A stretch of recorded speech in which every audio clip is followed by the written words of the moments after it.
Dear brothers and sisters, today's gospel passage about the merciful or the Good Samaritan, as is commonly known in English, gives us a very important lesson about the true understanding of who is my neighbour. Remembering the circumstances, how this arose. A lawyer, a Jewish lawyer, wanting to pose a trick question to our Lord, asks him, what's the most important commandment?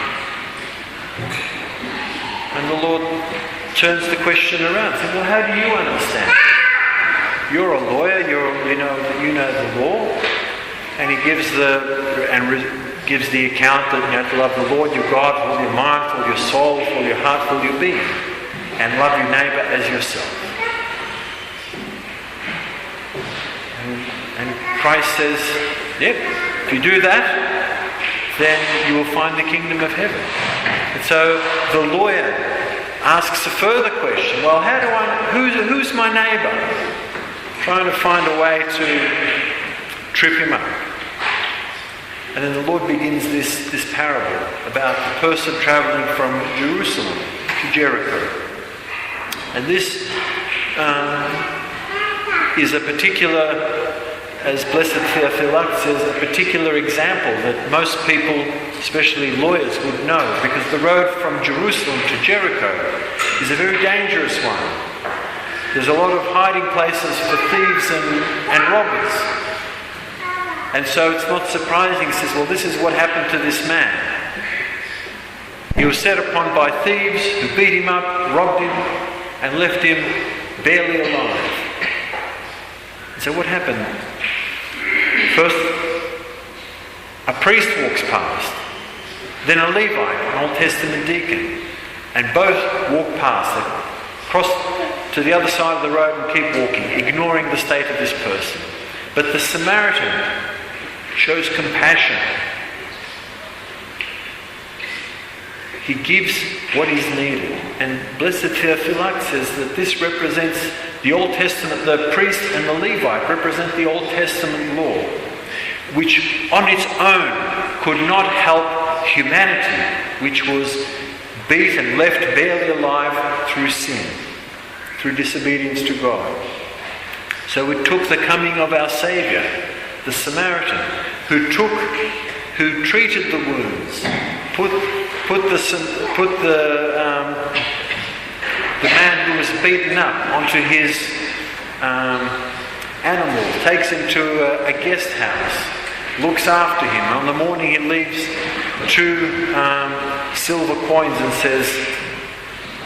says to the innkeeper, look after him. If you need more, when I come back, I'll repay you. So he sets him up to be healed.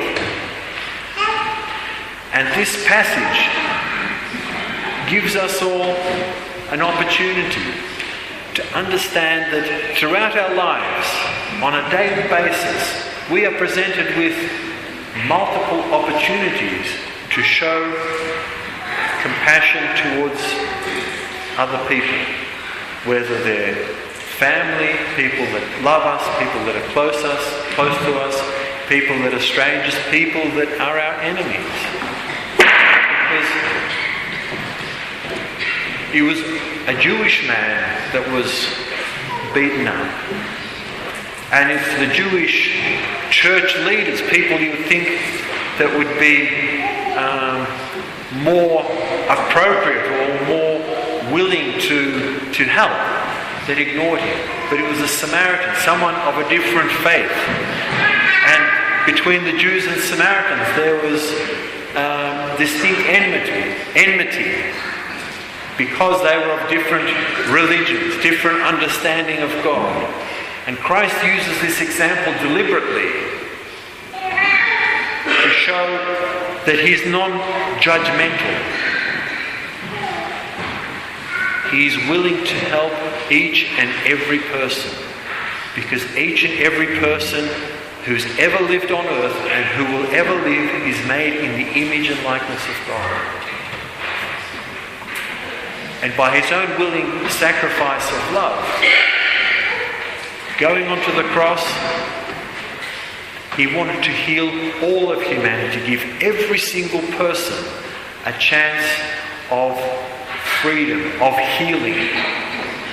And so in our small ways, in our everyday lives, remembering this particular parable, we can also show some measure. We're not ideal, we're not perfect.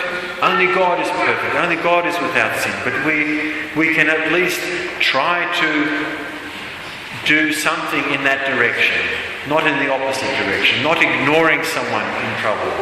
But at least showing some measure of compassion.